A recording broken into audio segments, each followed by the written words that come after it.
بسم اللہ الرحمن الرحیم۔ السلام علیکم۔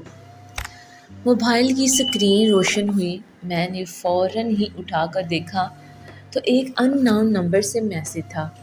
سامنے والا مجھ سے میری بے اعتنائی کا گلہ کر رہا تھا، جبکہ میں اسے جانتی بھی نہیں تھی، لہٰذا میں نے اس میسیج کا جواب دینا ضروری نہیں سمجھا۔ صبح جب میں یونیورسٹی گئی اور میں نے اپنی دوست کو وہ میسیج دکھایا تو اس نے جو انکشاف کیا اسے سن کر میں دنگ رہ گئی، کیونکہ وہ نمبر تو…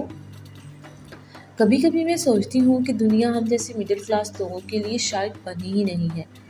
یہاں وہی لوگ سروائیو کر سکتے ہیں جو امیر ہیں، جو اپر کلاس ہیں، جس کے قدم سے قدم ملا کر چلنا سیکھ جاتے ہیں، جو دنیا کی آنکھوں میں آنکھیں ڈال کر جینا سیکھ لیتے ہیں۔ ہم جیسے مڈل کلاس اور متوسط طبقے کے لوگ بزدل ہوتے ہیں اور ذرا سی بات پر ڈر جاتے ہیں، جیسے میں ڈر گئی تھی۔ میرا نام نور النساء ہے، میرے والد منظور احمد اور والدہ آمنہ بی بی۔ یہ ہم 3 بیٹیاں ہی تھیں، مگر میرے والد بڑے ہی صابر و شاکر انسان تھے۔ انہوں نے کبھی اس بات کا گلہ نہ تو ہماری ماں سے کیا اور نہ ہی خدائے باری تعالیٰ کی ذات سے کیا کہ انہیں بیٹیاں ہی عطا کی، بیٹا کیوں نہیں عطا کیا۔ ہمیشہ یہی کہا کرتے تھے کہ اس میں بھی خدائے برتر کی کوئی بہتری چھپی ہوئی ہے۔ بچپن ہی سے ہم تینوں بہنیں دیکھا کرتی تھی کہ کس قدر ہمارے والدین محنت و مشقت سے کام کرتے تھے۔ تبھی میں نے اپنے دل میں سوچ لیا تھا کہ میرے والدین کا بیٹا نہیں، مگر میں ان کا بیٹا بنوں گی۔ میری دونوں بڑی بہنیں میٹرک تک تعلیم حاصل کر کے گھر بیٹھ گئی تھیں۔ انہوں نے اپنی تعلیم کے سلسلے کو ختم کر دیا تھا۔ انہوں کے بعد چند سال بعد ہی میرے والدین نے ان کی انتہائی سادگی سے شادی بھی کر دی تھی۔ اس وقت وہ دونوں اپنے اپنے گھروں میں خوش اور آباد ہیں، مگر میں نے اپنے والدین کو بچپن ہی سے یہ بات باور کروانا شروع کر دی کہ مجھے تعلیم حاصل کرنے کا شوق ہے اور میں پڑھوں گی۔ ابا کبھی کبھی مسکرا کر مجھ سے کہا کرتے تھے، میں جانتا ہوں تجھے پڑھنے کا شوق ہے، مگر شاید تو یہ نہیں جانتی کہ میں تجھے پڑھا نہیں سکتا۔ تیرا باپ غریب ہے بیٹی۔ تب میں نے ابا کا ہاتھ تھام کر کہا، مجھے صرف آپ کا ساتھ چاہیے ابا، باقی سب میں خود کر لوں گی۔ میری بات سن کر ابا کی آنکھوں میں آنسو آ گئے اور کہنے لگے، اتنی بڑی ہو گئی ہو، میری بیٹی باقی سب خود کر لے گی۔ میں نے کہا، ہاں نا، میں بڑی ہو گئی ہوں، میں سب کچھ خود کر لوں گی، آپ کا بیٹا بن کر آپ کو دکھاؤں گی۔ ابا نے مجھے گلے لگایا اور میری کمر پہ تھپکی دی، اور میں اپنے والد کی دی ہوئی یہ تھپکی میرا سیر و خون بڑھا گئی، میری ہمت، طاقت اور حوصلہ بن گئی، اور پھر میں نے اتنی زیادہ محنت کرنی شروع کر دی۔ میٹرک میں فرسٹ پوزیشن لی تو شہر کے بہترین کالج میں مفت تعلیم حاصل کرنے کا موقع ملا۔ ایف ایس سی میں فرسٹ پوزیشن لی تو یونیورسٹی کی تعلیم اسکالرشپ پر حاصل کرنے کا موقع ملا۔ اب محنت کرنے کا وقت تھا اور میں محنت سے نہیں گھبراتی تھی۔ بچپن سے اپنے والدین کو یہی کام کرتے تو دیکھا تھا، اور میں دل لگا کر تعلیم حاصل کر رہی تھی۔ یونیورسٹی کی تعلیم تو اسکالرشپ پر تھی، مگر اس کے علاوہ بھی بہت سارے اخراجات ہوتے ہیں، ہاسٹل کا خرچہ، کتابوں کا خرچہ وغیرہ وغیرہ، اور یہ سارے خرچے نکالنے کے لیے میں نے گھروں میں ٹیوشن پڑھانا شروع کر دی۔ اس بات کا علم مجھے اپنی کچھ دوستوں کے ذریعے ہی ہوا تھا۔ شہر میں امیر لوگ بچوں کو اکیڈمی کی بجائے گھر میں پڑھانا پسند کرتے ہیں، اور اس لیے انہیں ہوم ٹیوشن کی ضرورت ہوتی ہے، اور ہوم ٹیوشن کے پیسے بھی زیادہ ملتے ہیں۔ تبھی میں نے اپنے دوستوں کے توسط سے ہی 2-4 گھروں میں ٹیوشن پڑھانا شروع کر دی، جس سے میری تعلیم کی باقی دوسری ضروریات پوری ہو جاتی تھی۔ یونیورسٹی میں یہ میرا پہلا سیمسٹر تھا اور میں بہت پرجوش تھی، بہت ہمت اور لگن کے ساتھ پڑھائی کر رہی تھی۔ پہلا سیمسٹر میں نے بہت اچھے نمبروں سے کلیئر کر لیا۔ پھر دوسرے سیمسٹر کا آغاز ہوا۔ دوسرے سیمسٹر کے آخر میں مجھے ایک عجیب سی بات دیکھنے کو ملی۔ میرے لیے یہ بات بہت ہی عجیب سی تھی، ہو سکتا ہے یونیورسٹی میں پڑھنے والے یا شہر میں رہنے والے لوگوں کے لیے یہ بات اتنی انوکھی نہ ہو۔ ہوا کچھ یوں کہ دوسرے سیمسٹر کے آخر میں ان لڑکیوں کے اچھے خاصے نمبر آئے جو پہلے سیمسٹر کو بمشکل پاس کر سکی تھیں، یعنی جن لڑکیوں کے پہلے سیمسٹر میں نمبر نہ ہونے کے برابر تھے، دوسرے سیمسٹر میں اچھے خاصے نمبر لے چکی تھیں۔ اور سب سے زیادہ حیرت کی بات یہ تھی کہ محنت سے وہ اب بھی دور تھی، پھر ان کے اتنے اچھے نمبر کیسے آ گئے؟ وہ لڑکیاں بہت ہی آزادانہ قسم کی تھیں، وہ مغربی طرز کے لباس میں ملبوس ہوتی تھی، سارا دن لڑکوں کی ٹولیوں کے ساتھ یا تو یونیورسٹی کے کیفٹ ایریا میں پائی جاتی تھی، یا پھر لائبریری، یا پھر لان میں کسی نہ کسی درخت کے نیچے بیٹھی باتوں میں مصروف نظر آتی تھی۔ پڑھائی کے علاوہ ہر کام میں وہ بڑھ چڑھ کر حصہ لیتی تھی، مگر دوسرے سیمسٹر کے آخر تک وہ اچھے خاصے نمبر کیسے لے سکتی تھی؟ میرے لیے یہ بات نہ صرف چونکا دینے والی تھی بلکہ تکلیف دہ بھی تھی، کیونکہ اتنے زیادہ نمبر لینے کے لیے ہم جیسے اسٹوڈنٹس بہت محنت کرتے ہیں، سارا دن لائبریری میں گزار دیتے ہیں، رات کتابوں میں سر دیے رکھتے ہیں، پھر جا کر اتنے نمبر آتے ہیں۔ مگر یہ لڑکی جو سارا دن ادھر سے ادھر کہکے لگاتی پھرتی تھی، انہوں نے بھی اچھے خاصے نمبر حاصل کر لیے تھے۔ خیر میں نے اپنے دل کو یہی سوچ کر تسلی دے دی کہ ہو سکتا ہے اپنے کم نمبر دیکھ کر ان لڑکیوں نے بھی محنت کر لی ہوگی۔ خیر اس کے بعد تیسرا سیمسٹر آیا، میں نے اس بار بھی خوب دل لگا کر محنت کی تھی۔ مجھے پوری امید تھی کہ میرے بہت اچھے نمبر آئیں گے اور میں 90% حاصل کروں گی۔ مگر جب وہ رزلٹ آیا تو یہ دیکھ کر میری حیرت کی انتہا نہ رہی کہ میری پرسنٹیج بہت کم تھی۔ اس بار بھی انہی لڑکیوں کی پرسنٹیج زیادہ تھی۔ خیر میں نے بہت زیادہ محنت شروع کر دی، مگر چوتھے سیمسٹر کے آخر میں تو حد ہی ہو گئی، میرے نمبر بہت کم آئے۔ مگر پھر اچانک مجھ پر ایک دوست نے ایک بھیانک انکشاف کیا کہ ان لڑکیوں کے نمبر کیوں زیادہ آ رہے ہیں، کیونکہ وہ تمام پروفیسرز کے ارد گرد چکر کاٹتی ہیں، پروفیسر سے کھل کر بات چیت کرتی ہیں اور ان کے ساتھ ہنسی مذاق کرتی ہیں۔ یہ پروفیسرز ان لڑکیوں کو مہنگے مہنگے تحائف دیتے تھے، ہوٹلوں میں کھانا کھلاتے تھے، اور پھر بات ہوٹلوں کے کھانے تک نہیں رہتی تھی، ہوٹلوں کے کمرے تک بھی جاتی تھی۔ یہ سب حقیقت جان کر میں دنگ رہ گئی کہ یہاں پڑھائی کے نام پر یہ سب کچھ ہو رہا ہے، اور اس طرح پڑھائی کی جا رہی ہے، اس طرح 90% نمبر لیے جا رہے ہیں، اور اس طرح ڈگریاں مکمل کی جا رہی ہیں۔ مجھے بہت ہی افسوس ہو رہا تھا۔ وہ تمام رات بیٹھ کر گزر گئی، میری محنت مجھے پانی میں ڈوبتی ہوئی محسوس ہو گئی۔ خیر میں نے ہار نہیں مانی۔ اگلے دن میں اسٹاف روم میں گئی۔ میں نے اپنے چند پروفیسر سے بات کرنے کے بارے میں سوچا۔ دستخط دے کر جیسے ہی میں اسٹاف روم کے اندر داخل ہو گئی تو وہاں میرے ایک پروفیسر بیٹھے تھے۔ وہ پیپرز چیک کرنے میں مصروف تھے۔ میری طرف دیکھ کر مسکرائے، کہنے لگے، ارے مس نورالنساء، کیسی ہیں آپ؟ میں نے مسکرا کر جواب دیا، سر میں بالکل ٹھیک ہوں، مجھے آپ سے ایک بہت ضروری بات کرنی ہے۔ وہ ابھی پیپرز چیک کرنے میں مصروف تھے اور مصروف انداز میں کہنے لگے، جی جی کہیے، کیا کہنا ہے، بیٹھ کر بات کیجیے۔ انہوں نے کرسی کی طرف اشارہ کرتے ہوئے کہا۔ میں بیٹھ گئی۔ پھر میں نے جھجکتے ہوئے کہا، سر میرا پہلا سیمسٹر کا رزلٹ بہت اچھا آیا تھا، آپ بھی اس بات سے واقف ہیں۔ دوسرے سیمسٹر کا رزلٹ پہلے سے کم تھا، اور پھر تیسرے اور اس سے کم، اور چوتھے میں میرے نمبر بہت زیادہ کم آئے ہیں، جبکہ میں نے محنت پہلے سے زیادہ کی تھی۔ مجھے شک ہے کہ میرے پیپرز کی چیکنگ میں کوئی گڑبڑ ہوئی ہے۔ میری بات مکمل ہونے سے پہلے ہی میرے اس پروفیسر نے نفی میں سر ہلانا شروع کر دیا اور کہنے لگے، نہیں نہیں مس نورالنساء، پیپرز کی چیکنگ میں گڑبڑ کا تو سوال ہی پیدا نہیں ہوتا، کیونکہ ہم پیپرز خود چیک کرتے ہیں، ہم کسی اور سے پیپرز چیک نہیں کرواتے۔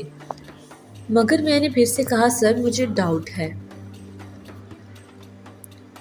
کیونکہ میرے پیپرز بہت اچھے ہوئے تھے، میں نے بہت دل لگا کر محنت کی تھی، اور جس طرح کے پیپرز میں نے دیے تھے مجھے پورا یقین تھا میرے 90% نمبر آئیں گے، مگر میرے نمبر بہت کم ہیں۔ تبھی میری اس پروفیسر نے پیپرز کا بنڈل ایک سائڈ پر رکھا، پینسل ٹیبل پر رکھی اور اپنی جگہ سے اٹھ کر کھڑے ہو گئے۔ دونوں ہاتھ ٹیبل پر رکھ کر آگے کو جھکتے ہوئے وہ سرگوشانہ انداز میں کہنے لگے، مس نورالنساء، سب کی پرسنٹیج کم ہے اور آپ اس بات سے بے خبر ہیں کہ ایسا کیوں ہو رہا ہے؟ کیا آپ واقعی اتنی معصوم ہیں یا بن رہی ہیں؟ میں نے حیرت سے اپنے پروفیسر کے چہرے کی طرف دیکھا اور کہا، سر کیا مطلب اس بات کا؟ میں کچھ سمجھی نہیں۔ میری بات پر وہ کھل کر مسکرائے اور کہنے لگے، واقعی آپ بہت معصوم ہیں۔ پھر وہ اپنی جگہ سے چلتے ہوئے میرے پاس آئے، تھوڑا جھک کر سرگوشی میں کہنے لگے، آپ کی پرسنٹیج اس لیے کم ہے کیونکہ آپ تعاون نہیں کرتی۔ صرف محنت سے کچھ نہیں ہوتا، آپ کو تعاون کرنا پڑے گا۔ میں اپنی پروفیسر کی بات نہیں سمجھی تھی۔ میں نے کہا، کیسا تعاون سر؟ انہوں نے میرے کندھے پر ہاتھ رکھ دیا۔ جیسے ہی انہوں نے میرے کندھے پر ہاتھ رکھا، میرے جسم میں جیسے ایک بجلی سی دوڑ گئی تھی۔ میں فوراً اپنی جگہ سے اٹھ کر کھڑی ہو گئی اور 2 قدم پیچھے ہٹ گئی۔ مجھے احساس ہوا کہ کچھ غلط ہو رہا ہے۔ میرے دل و دماغ میں خطرے کی گھنٹی تو تبھی بجنے لگی تھی، مگر واقعی میں معصوم تھی، یا پھر بدھو کہہ لیجیے تو ذرا بہتر ہوگا، کیونکہ میں گاؤں سے آئی تھی۔ میں نے یہ سب چالاکیاں، یہ سب سازشیں دیکھی نہیں تھی۔ میں پہلی بار یہ سب کچھ دیکھ رہی تھی۔ میرے پروفیسر اب بھی مسکرا رہے تھے۔ وہ دوبارہ سے اپنی جگہ پر چلے گئے اور کہنے لگے، دیکھیے مس نورالنساء، ہر فیلڈ میں آگے بڑھنے کے لیے سیڑھی کی ضرورت ہوتی ہے، صرف محنت سے کام نہیں چلتا، اور تعلیم کی میدان میں آگے بڑھنے کے لیے محنت کے ساتھ ساتھ جو سیڑھی آپ کو درکار ہے وہ ہم پروفیسرس ہیں، لیکن اگر آپ یہ کوشش کریں کہ آپ سیڑھی کے بغیر آگے بڑھ جائیں گے تو یہ ناممکن ہے۔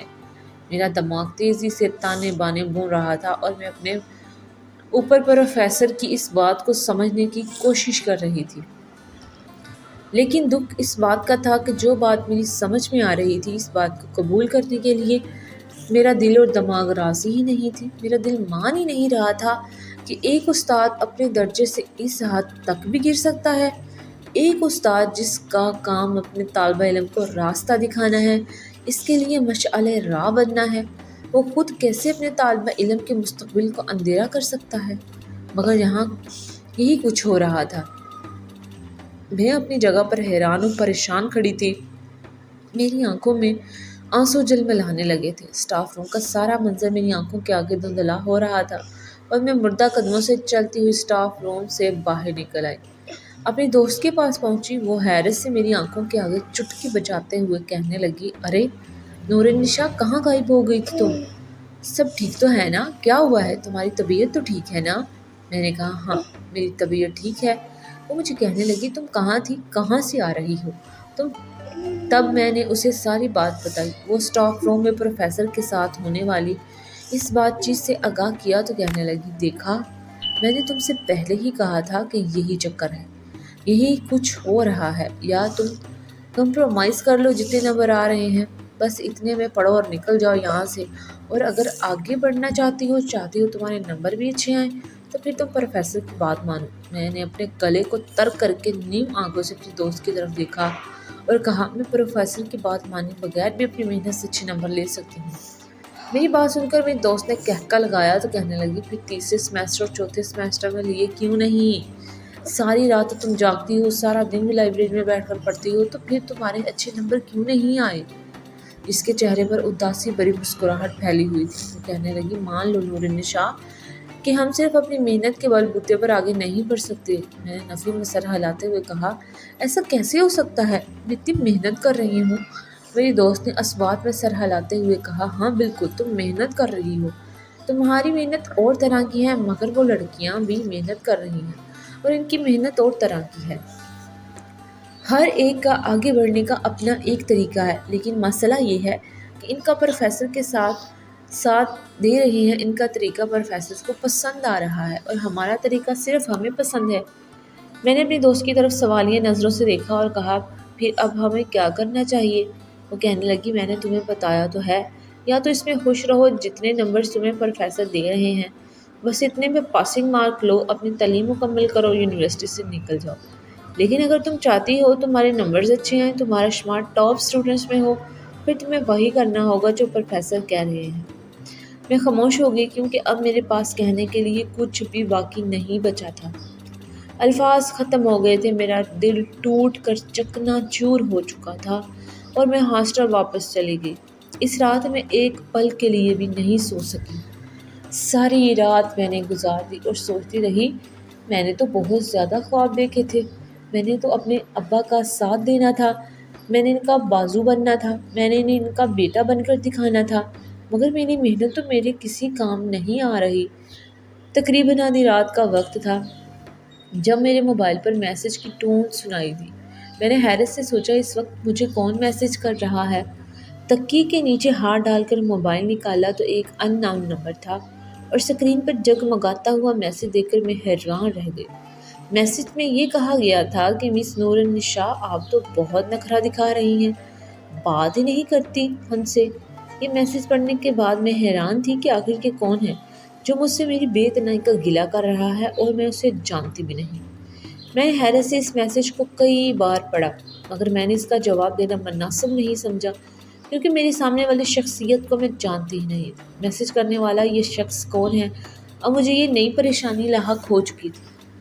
اگلے دن جب میں یونیورسٹی پہنچی تو میں نے فوراً اپنے بیگ سے موبائل نکالا، وہ میسج کھول کر اپنی دوست کے سامنے کرتی۔ میں نے کہا، یہ دیکھو ذرا، مجھے رات اس نمبر سے میسج موصول ہوا، پتہ نہیں یہ کون ہے، مجھے کیسے جانتا ہے؟ میسج پڑھنے کے بعد میری دوست کے چہرے پر مسکراہٹ پھیل گئی، کہنے لگی، جانتی ہو یہ نمبر کس کا ہے؟ میں نے کہا، نہیں، اس لیے تو تم سے پوچھ رہی ہوں، کس کا ہے یہ نمبر؟ تم جانتی ہو اس بارے میں کچھ؟ اور اس کا جواب سن کر میری آنکھیں پھٹی کی پھٹی رہ گئی۔ وہ کہنے لگی یہ ہمارے انگلش کے پروفیسرز ہیں، یہ ان کا نمبر ہے۔ میں کچھ بول نہ سکی۔ اب میں سمجھ گئی یونیورسٹی میں یہ امیر اور بورڈ لڑکیاں بنا پڑھے کس طرح پاس ہو رہی ہیں اور بنا پڑھے بنا محنت کیے یہ ہر سیمسٹر میں کس طرح ٹاپ کر جاتی ہیں۔ اب ساری حقیقت کا مجھے علم ہو چکا تھا، مگر میں اتنی بے بس تھی کہ میں کچھ نہیں کر سکتی تھی، اور سب سے زیادہ دکھ اور تکلیف کی بات تو یہ تھی میری محنت میرے کام نہیں آ رہی تھی۔ میں بہت ہی زیادہ پریشان تھی۔ 10-15 دن کے بعد ابا مجھ سے ملنے کے لیے آیا کرتے تھے۔ اس دن میرا چہرہ دیکھتے ہی وہ پریشان ہو گئے اور کہنے لگے، نور بیٹی کیا بات ہے، کس لیے پریشان ہوں؟ میں نے فوراً اپنے چہرے سے مسکراہٹ سجائی اور دل میں سوچنے لگی یہ ماں باپ بھی کیسی نظر رکھتے ہیں، کہیں الہام ہوتے ہیں کہ اولاد پریشان ہے۔ میں نے جلدی سے مسکرا کر کہا ابا میرے پیپرز ہونے والے ہیں، بس انہی کو ٹینشن ہے۔ ابا جگہ سے اٹھ کر کھڑے ہوئے، میرے سر پر ہاتھ پھیر کر کہنے لگے ٹینشن کیوں لیتی ہو، مجھے پتا ہے میری بیٹی کے بہت اچھے نمبر آئیں گے، بس دل لگا کر پڑھائی کرنا۔ یہ کہہ کر ابا نے میرے سر پر پیار دیا اور چلے گئے، اور میں سوچتی رہی ابا دل لگا کر پڑھائی کرنے کا کوئی فائدہ نہیں ہو رہا۔ لیکن خیر بہت دن تک اس حقیقت نے مجھے آہستہ آہستہ میں نے اس حقیقت کو قبول کر لیا، لیکن میں نے ہتھیار نہیں ڈالے۔ باقی کے 4 سیمسٹر بھی میں نے اسی طرح کم نمبر کے ساتھ کلیئر کر لیے اور یونیورسٹی کو الوداع کہہ دیا۔ ماں میرے خواب اسی طرح پورے نہیں ہوئے جیسے میں چاہتی تھی، لیکن پھر بھی میں نے قدم پیچھے بھی نہیں ہٹائے۔ یونیورسٹی کی تعلیم مکمل کرنے کے بعد جب ڈگری ہاتھ میں آئی تو میں نے نوکری کی تلاش شروع کر دی۔ میرا ریکارڈ بہترین ہوتا تو یقیناً زیادہ اچھی نوکری ملتی، مگر اب بھی مجھے ایک ملٹی نیشنل کمپنی میں اچھی جاب مل گئی تھی۔ میرے ماں باپ کے لیے تو یہی بڑی کامیابی تھی۔ اس ملٹی نیشنل کمپنی میں 6 ماہ کے دوران ہی میری محنت کو دیکھتے ہوئے مجھے پروموشن دے دی گئی، اور میں خوش تھی کہ اگر برے لوگ ہر جگہ موجود ہیں تو اچھے لوگ بھی ہر جگہ موجود ہیں۔ پروموشن ہونے کے بعد میں نے اماں ابا کو گاؤں سے اپنے پاس شہر بلا لیا، کیونکہ اب ایک ایک کر کے میرا خواب پایہ تکمیل کو پہنچ رہے تھے، نہ صرف میرا خواب بلکہ میرے ماں باپ کے بھی، اور یہ دیکھ کر میں بہت زیادہ خوش تھی۔ ناظرین، مزید اس طرح کی سبق آموز کہانیاں واقعات سننے کے لیے ہمارے چینل کو سبسکرائب کریں، ویڈیوز کو لائک کریں، شیئر کریں، اور چینل کو پلیز سبسکرائب کر دیں۔